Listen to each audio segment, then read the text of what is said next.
Nagkita rin kami ng promise ng mangga sa akin. Ayan, nasa lubong na rin.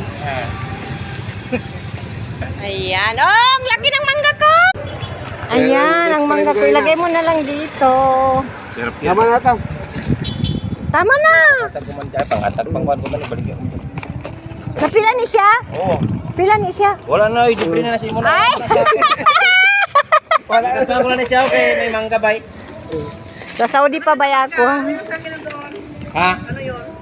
Thank you, Sam! Thank you! Ayun, nasa lubong ko yung kaibigan ko. Si Rexam. Ayun. Talagang may dala talaga siyang mangga. Doon pa ako sa Saudi talaga mangga ng promise na sa akin. Nasa lubong ko sa daanan. Ayun. May isang sakong mangga.